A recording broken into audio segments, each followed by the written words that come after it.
¿Cuál es como lo característico de la plenitud de los tiempos? ¿En qué consiste el anuncio de Jesús? Porque no es el Mesías victorioso que va a reinar como reinan los reyes de la tierra. Él trae un reino diferente. Porque soy también el Hijo del Hombre, aquel a quien Dios le da todo el poder. Pero soy a la vez el siervo de Yahvé que tiene que sufrir mucho.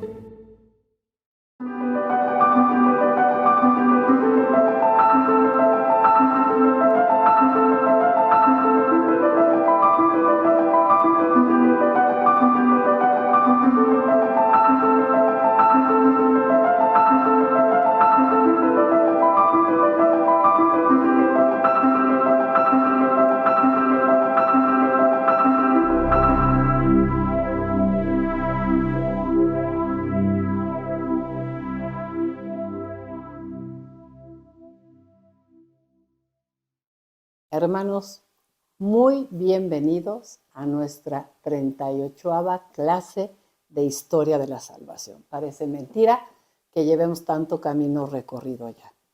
Vamos a iniciar, como siempre, invocando a Dios nuestro Padre, en el nombre del Padre, y del Hijo, y del Espíritu Santo. Amén. Padre nuestro que estás en el cielo, santificado sea tu nombre. Venga a nosotros tu reino. Hágase tu voluntad en la tierra como en el cielo.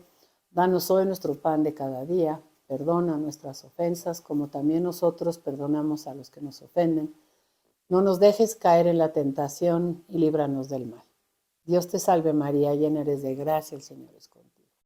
Bendita eres entre todas las mujeres y bendito es el fruto de tu vientre, Jesús.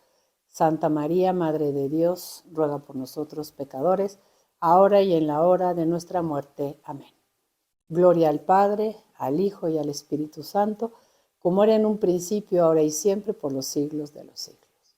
Oh Espíritu Santo, don de Dios y fuerza de lo alto, fuente de agua brotante de vida eterna, desciende y mora en nuestros corazones. Haznos verdaderos adoradores del Padre, condúcenos a la plenitud de la verdad y transfórmanos en testigos de Jesús para llevar su nombre hasta los confines de la tierra. Amén. Pues estamos dando inicio a una nueva sección de nuestro curso. Cuando empezamos, hace ya algunos meses, vimos que la historia de la salvación, la mayoría de los estudiosos concuerdan en dividirla en 12 etapas. Las primeras 10 etapas corresponden a la historia de Israel. Es una época que nos llevó 10 etapas que empezaron con los orígenes del cosmos y del hombre y que terminan con la dominación griega hasta que llega Pompeyo en el año 63 y empieza la dominación romana. Todo esto es la historia de Israel de 1800 años, a lo largo de los cuales Dios se fue revelando a su pueblo. ¿Cómo se reveló Dios? Hay que recordarlo siempre, con sus palabras y con sus obras. No nada más hablando, sino también actuando. Y esas palabras de Dios y esas actuaciones de Dios siempre son salvíficas. Por eso el curso se llama Historia de la Salvación. Por eso dijimos, la historia de Israel contemplada con ojos de fe se convierte en historia de salvación y se puede convertir también en mi propia historia de la salvación. Una vez que terminamos el Antiguo Testamento, nos toca pasar al Nuevo Testamento. Y en el Nuevo Testamento vamos a tener 2 etapas, la número 11 y la número 12. Hoy vamos a hablar un poquito de la etapa 11 y se llama la plenitud de los tiempos. ¿Y por qué le llamamos la plenitud de los tiempos? Vamos a retomar un texto que estudiamos cuando empezamos el curso Jesús de Nazaret. Yo espero que lo recuerden. Está en la epístola a los Gálatas, en el capítulo 4, en el versículo 4. Para entender el título de esta etapa, la plenitud de los tiempos. Dice San Pablo: al llegar la plenitud de los tiempos, envió Dios a su Hijo. Esa es la plenitud de los tiempos. La historia es una antes y después de Jesús. La plenitud de los tiempos es el momento de la encarnación, cuando Dios se hace hombre, cuando Dios envía a su Hijo, nacido de mujer, nacido bajo el régimen de la ley, para rescatar a los que se hallaban sometidos a ella y para que recibiéramos la condición de hijos. De modo que el título La plenitud de los tiempos habla de la venida de Dios al mundo, en la persona del Hijo. Ahí empieza la plenitud de los tiempos, el día de la encarnación. Si ustedes ven la línea del tiempo que está apareciendo en sus pantallas, vemos cómo en la historia mundial quisiéramos nada más contemplar unos cuantos acontecimientos. Primero, que en el año 63, Pompeyo, general romano, toma Jerusalén, que en el año 40, estamos todavía antes de Cristo, los partos incursionan en Siria y Palestina. Vamos a ver quiénes eran los partos. En el año 31, Octavio vence a Marco Antonio. En el año 29 empieza ya a gobernar César Augusto, que va a ser el emperador gobernante en tiempos de Jesús. Y si ustedes ven su línea del tiempo, hemos recorrido ya todas estas etapas de la historia de la salvación que están con colores. Desde la etapa 1, que se llamaba Orígenes del Cosmos y del Hombre, que empieza cuando aparece el ser humano en la Tierra y que terminaba en la etapa número 10, en la época helenística, ¿no? Entonces, la plenitud de los tiempos, lo voy a decir de una manera un poco extraña a lo mejor, es Jesús de Nazaret. El curso Jesús de Nazaret es para nosotros la etapa 11, que es la plenitud de los tiempos. Vamos a ver un poquito de historia. En el año 63, Pompeyo, llamado por los judíos para sortear algunas disputas de familia que había entre Aristóbulo e Hircano II, son aquellos príncipes asmoneos, que era la dinastía que había salido de los macabeos, toma Jerusalén. Judea pasó a ser un protectorado de la provincia romana de Siria y estuvo sometida a Roma. Y todavía un tiempo fue gobernada por judíos, pero después vamos a ver cómo ya no va a ser gobernada por judíos.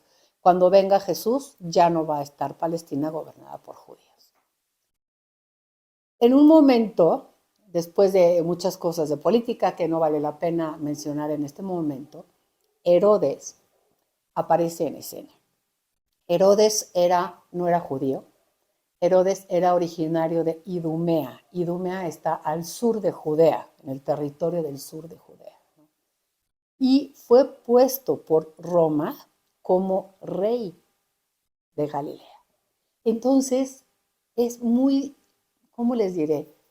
Es muy importante considerar también a los personajes históricos, por eso estamos utilizando un método crítico histórico literario, porque comprendiendo la situación histórica y los personajes en su contexto histórico, podemos entender algunos de los textos que vamos a leer del Nuevo Testamento.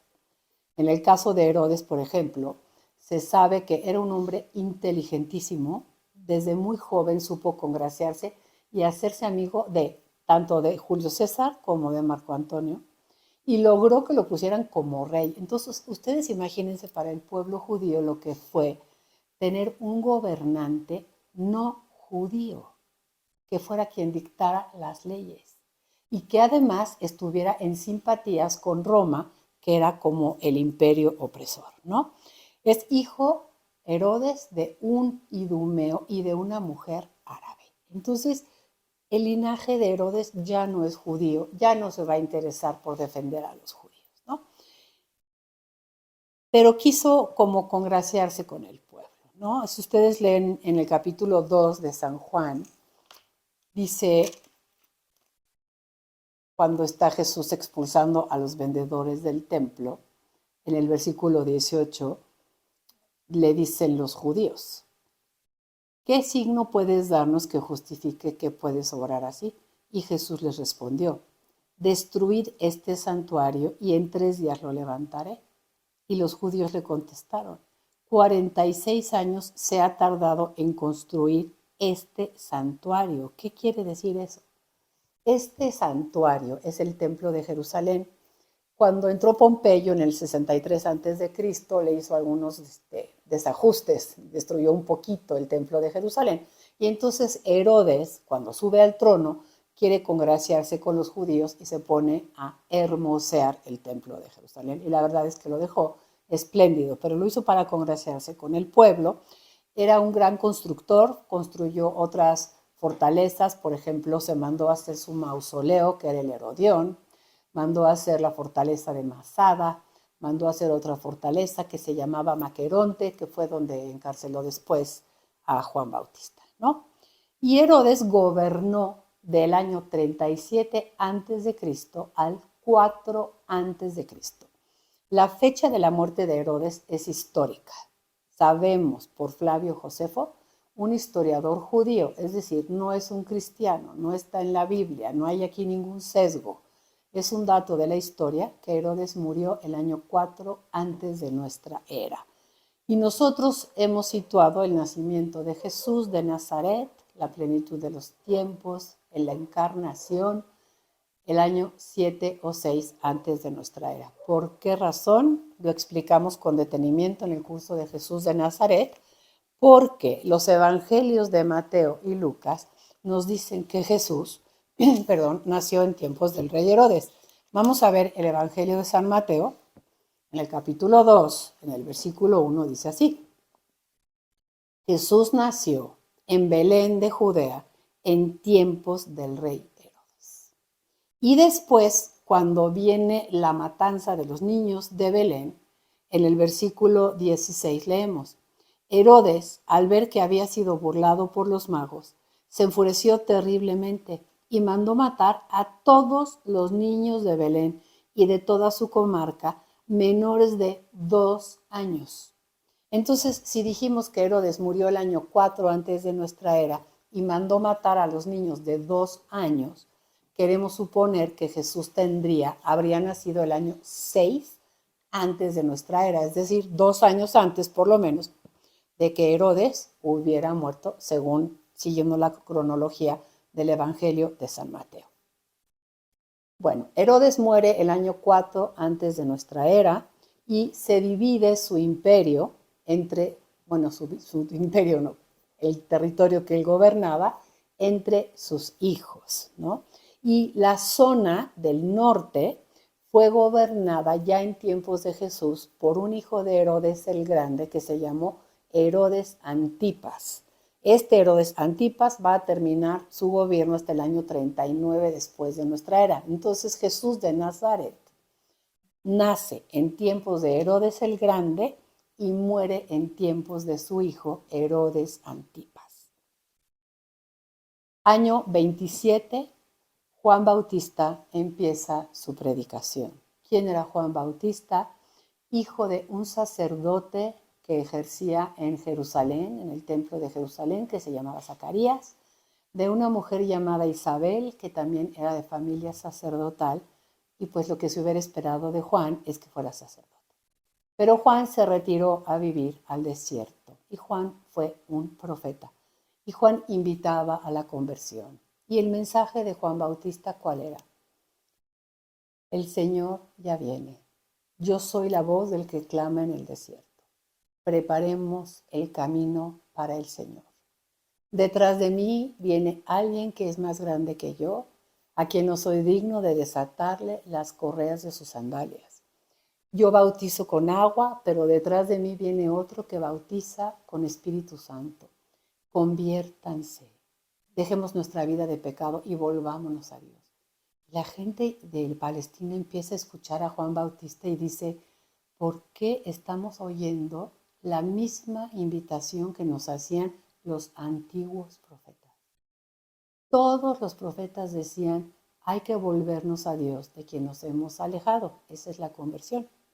Y Juan Bautista aparece en el desierto de Judea, por ahí del año 27, 28, ya de nuestra era, invitando a la conversión, y empieza a tener muchos seguidores, ¿no? Por ahí del año 27, otoño del año 27, Jesús de Nazaret va al desierto de Judea, es bautizado por Juan y bautizado por Dios Padre con el Espíritu Santo. y escucha estas palabras. Tú eres mi hijo, en ti me complazco. Tú eres mi hijo, yo te he engendrado hoy. Y Jesús escucha aquellas palabras y sabe que Él es el Mesías, que Él es el profeta y que tiene que dedicarse a anunciar el reino de Dios. Voy a leer en el capítulo 1 de San Marcos el inicio del ministerio público de Jesús. Dice, versículo 9. Por aquel entonces, capítulo 1, versículo 9. Por aquel entonces vino Jesús desde Nazaret de Galilea y fue bautizado por Juan en el Jordán. En cuanto salió del agua, vio que los cielos se rasgaban y que el Espíritu en forma de paloma bajaba sobre él. Entonces se oyó una voz que venía de los cielos. Tú eres mi Hijo amado. Y el Hijo amado de Yahvé, de Dios en el Antiguo Testamento, el Hijo a quien Dios le había dicho, yo seré para ti un padre y él será para mí un hijo, es el Mesías. Tú eres mi Hijo amado, y luego le dice otra palabra, en ti me complazco. Y esa palabra, en ti me complazco, era del Antiguo Testamento, dicha al siervo de Yahvé. Este es mi siervo a quien yo sostengo. Isaías 42, mi elegido en el que me complazco. Y entonces Jesús va a iniciar su ministerio público después de esta experiencia en el Jordán. Va a ser tentado por el demonio en el desierto, va a salir victorioso, como nos enseñan los relatos de Mateo y Lucas, y empieza su ministerio en Galilea. ¿Y cuál es la predicación de Jesús? ¿Cuál es como lo característico de la plenitud de los tiempos? ¿En qué consiste el anuncio de Jesús? ¿A qué vino Jesús? Había dicho Pablo que a rescatarnos y que a hacernos hijos de Dios. ¿Y cómo lo predicó eso Jesús? Versículo 14. Después de que Juan fue entregado, es decir, fue encarcelado, marchó Jesús a Galilea y proclamaba el Evangelio. Proclamaba una buena noticia. El tiempo se ha cumplido. ¿Cuál? El tiempo aquel en el que Dios iba a venir a reinar, ¿se acuerdan? A través del Mesías, en un reino que no pasará jamás, un reino que será entregado a los santos del Altísimo, un reino que decían los profetas será de justicia y de paz. El tiempo se ha cumplido, el reino de Dios ha llegado. Convertíos y creed en la buena noticia. Conviértanse, entréguense al reino de Dios. Pídanle a Dios que Él sea el Rey. ¿Cuánto tiempo contemplamos en el Antiguo Testamento que cuando Dios dejó de ser el Rey de su pueblo, le empezó a ir mal? ¿Cuántas veces leímos que por haberse alejado de Dios, de dejar de aceptarlo como su Rey, de dejar de cumplir sus preceptos, al pueblo de Dios le fue mal? El mensaje de Juan, el mensaje de Jesús, vuelve a ser el mismo. Hay que regresar a Dios de quien nos hemos alejado. Y entonces empieza el ministerio público de Jesús y este es el tema de Jesús. Dejen que Dios sea el Rey. Hoy que vivimos tiempos tan convulsionados, pensemos nuevamente, actualicemos esta palabra del Evangelio. Si Dios es el Rey del universo, si los seres humanos le decimos, ven Señor Jesús, establece el reinado de Dios entre nosotros. ¿Cuáles son las reglas? ¿Cuál es la ley del reino de Dios? El amor a Dios y el amor al prójimo. ¿Cómo viviría nuestro mundo tan convulsionado? Viviríamos de otra manera. Pablo nos dirá, en esto se resumen la ley y los profetas. Amar a Dios y amar a nuestros hermanos. Pidámosle que esta palabra de Jesús se haga realidad en nuestro mundo de hoy, que el ministerio público de Jesús se realice en nuestra vida hoy, en la vida de nuestros países, en la vida de nuestro mundo, que Dios sea el Rey. Y toda esta etapa de la plenitud de los tiempos la tenemos contemplada en los Evangelios. Cuando estudiamos el curso Jesús de Nazaret, hicimos un muy bello recorrido por algunos textos de los Evangelios, cómo Jesús predicaba de palabra y de obra para enseñarles quién era Él. Cuando leamos la Biblia, cuando leamos los evangelios, preguntémonos, ¿quién eres Jesús? Y los evangelios nos van a enseñar quién es Jesús. Y él se fue revelando a lo largo de su ministerio público. Nunca se paró en medio de una plaza y dijo, yo soy el Mesías, soy el Hijo de Dios, todos me tienen que alabar o todos me tienen que seguir. Sino que a través de lo que hablaba y obraba, fue revelando cómo era él. Vean cómo Jesús hace lo mismo que Dios hacía en el Antiguo Testamento. En el Antiguo Testamento Dios se reveló a su pueblo a través de palabras y a través de obras poderosas. ¿Cómo se va a revelar Jesús a los de su época? Igual, a través de su palabra y a través de sus obras. Vamos a leer, por ejemplo, cómo la gente quedaba admirada, no solamente de sus obras, sino también de sus palabras. Vamos a abrir el Evangelio de San Lucas en el capítulo 4, en el versículo, vamos a leer desde el versículo 22. Todos hacían comentarios sobre él y se extrañaban de la elocuencia y seguridad con que hablaba. Y la gente se preguntaba, pues, ¿qué no es el hijo de José?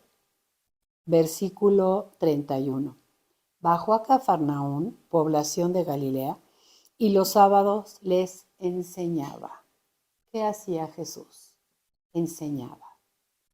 Hermanos, si estamos recibiendo tantísima gracia de parte de Dios al entrar en contacto con su palabra, no es para que nos quedemos con ella, es para que hagamos lo mismo que hacía Jesús, que nos dijo, yo no hablo mis palabras, sino lo que he oído del Padre, eso es lo que yo hago. Tenemos que hacer lo que hacía Jesús, hablar, enseñar las palabras que Dios nos ha enseñado a nosotros. Y la gente quedaba asombrada de su doctrina. No dice de sus milagros, sino de su doctrina, porque hablaba con autoridad. Y después, en el versículo 36, todos quedaron pasmados y se decían unos a otros, ¿qué palabra es esta? Da órdenes con autoridad y poder a los espíritus inmundos y los hace salir. Así que su fama se extendió por todos los lugares de la región. Y siguió durante toda la primera parte de su ministerio público, hablando y obrando para enseñar quién es él. Y él era el Mesías, él es el profeta, él es el siervo de Yahvé, él es el Hijo del Hombre. Todo eso va a enseñar a lo largo de su ministerio público. La primera parte hizo cosas y habló de manera que fueran concluyendo que él era el Mesías. Y él mismo lo reconoce cuando le pregunta a Pedro, vamos a leer Marcos 8, 29, le dice Jesús, pero vosotros, ¿quién decís que soy yo? Y Pedro le contestó, tú eres el Cristo, tú eres el Mesías. Y él ordenó enérgicamente que no lo dijeran. ¿Por qué? Porque no es el Mesías victorioso que va a reinar como reinan los reyes de la tierra. Él trae un reino diferente. Y para establecer ese reinado falta la segunda parte de su ministerio público, en la que él se va a ir revelando como otro personaje. ¿Y cuál es ese? Versículo 31.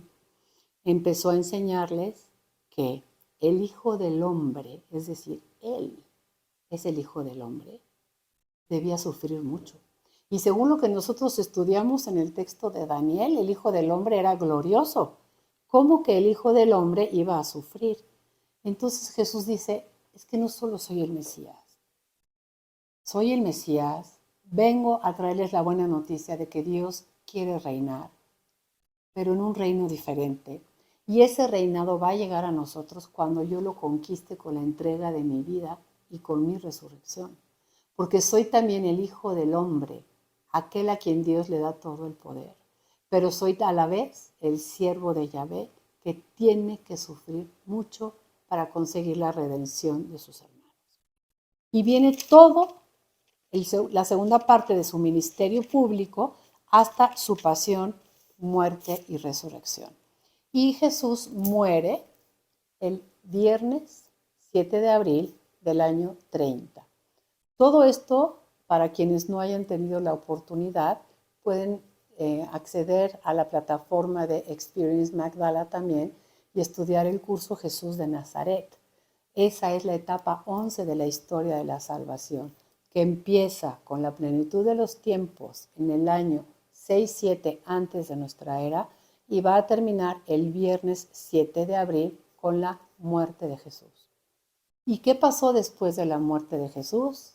Eso es lo mejor de todo, que no se quedó muerto, sino que resucitó. Y habiendo resucitado, sube al cielo, es exaltado a la derecha del Padre, recibe del Padre el título de Señor y Cristo, el Espíritu Santo prometido, y lo envía en Pentecostés. Y a partir de Pentecostés nacerá la iglesia. Y eso lo vamos a contemplar a partir de la próxima sesión. ¿Qué es lo que vamos a ver en la próxima sesión? ¿Cuáles fueron los escritos que surgieron en la Nueva Alianza, en el Nuevo Testamento? ¿Cuáles son estos escritos que nos hablan tanto de la plenitud de los tiempos como de los primeros años del cristianismo? Los invitamos a quedarse con nosotros y en la próxima clase contemplaremos esos escritos. Alabado sea Jesucristo. Si te gustó este video, te invitamos a suscribirte a nuestro canal de YouTube y a darle me gusta. Es una manera muy sencilla de ayudarnos a crecer nuestro ministerio y sobre todo de ayudarnos a compartir el mensaje de Jesús desde Magdala, Tierra Santa, a las puertas de tu casa.